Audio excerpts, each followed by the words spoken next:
મારું શુભ નામ સાગર કુમાર બાંભણિયા છે અને હું વર્તમાનમાં પોરબંદરમાં રહું છું. સૌને જય શ્રી કૃષ્ણ, જય વછરાજ.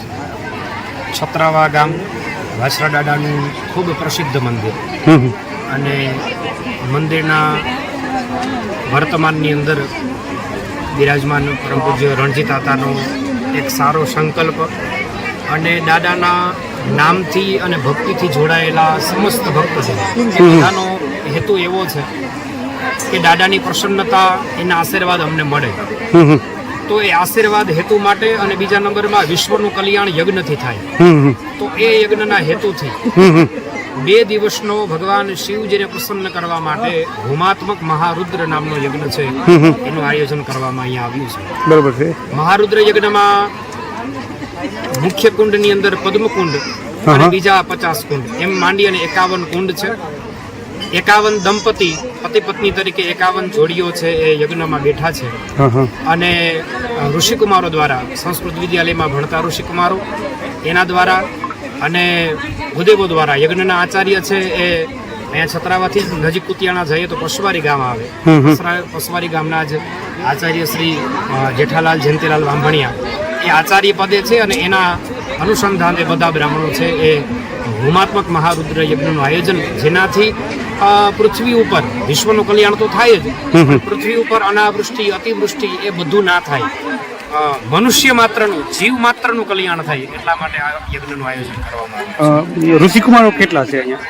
અહીંયા વર્તમાનની અંદર 31 ઋષિકુમારો છે, એના દ્વારા યજ્ઞનું આયોજન થાય. વાત આવે છે યજ્ઞની, તો યજ્ઞ કેટલી કલાક, કેટલા દિવસ અને ટાઈમનો જરા? 2 દિવસનો યજ્ઞ છે. સવારે 9 વાગ્યે યજ્ઞનો પ્રારંભ થયો અને 9 થી લઈ અને કન્ટિન્યુ 3 વાગ્યા સુધી અમારો યજ્ઞનો ક્રમ 2 દિવસનો રહેશે. આવતીકાલે 3 વાગી જાય અને આહુતિનો ક્રમ પૂરો થાય પછી બીડું હોમવાનું થાય. ત્યારે 51 કુંડની અંદર બધાની એકી સાથે બીડું હોમાય અને આવતીકાલે મહાપ્રસાદ અને મહાઆરતી થાય એટલે યજ્ઞનું સમાપન. ખાસ કરીને કાલ આપણે અખાત્રીજ કહેવાય છે, એનું પણ મહત્વ રહેલું છે, બરોબર છે? તો એના વિશે કંઈ? અક્ષય તૃતીયા કહેવાય. અક્ષય તૃતીયા એટલે એ દિવસે કરેલું એક પણ દાન એનું સહસ્ત્ર ગણું પુણ્ય મળે.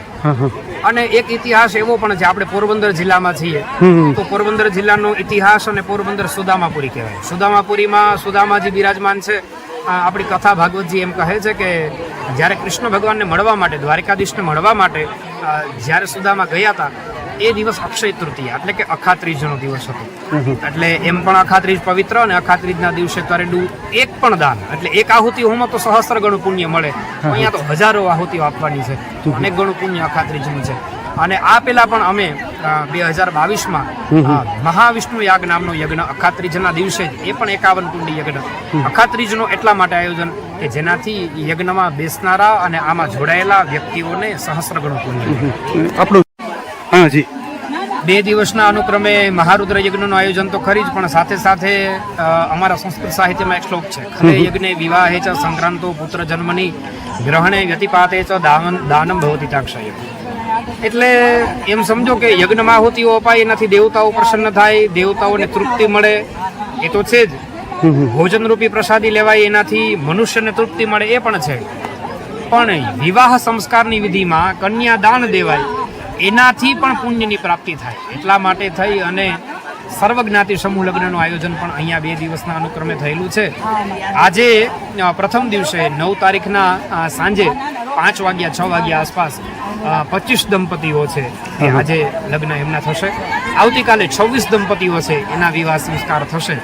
એ પણ વિધિવત શાસ્ત્રના શ્લોકો અને મંત્રો દ્વારા વિવાહ સંસ્કાર, અને જેવી રીતના એક પિતા એક માતા કન્યાદાનમાં જેટલી વસ્તુઓ દીકરીને આપે અને પોતાના દીકરીના લગ્ન જેવી રીતના ઉજવે એ જ પ્રમાણે અહીંયા વસરાજ મંદિરના આયોજનની અંદર પણ એવું જ છે. કન્યાદાનની જેટલી પણ વસ્તુઓ છે એ બધાને કન્યાદાનમાં અપાય. બધા બ્રાહ્મણો ભૂદેવો આવતીકાલે પણ, આજે પણ બધા વિધિવત બ્રાહ્મણો છે એ વિવાહ સંસ્કારની વિધિ કરશે. 2 દિવસનો વિવાહ સંસ્કાર છે. 51 સમૂહ લગ્નનું આયોજન પણ અહીંયા કરવામાં આવ્યું છે.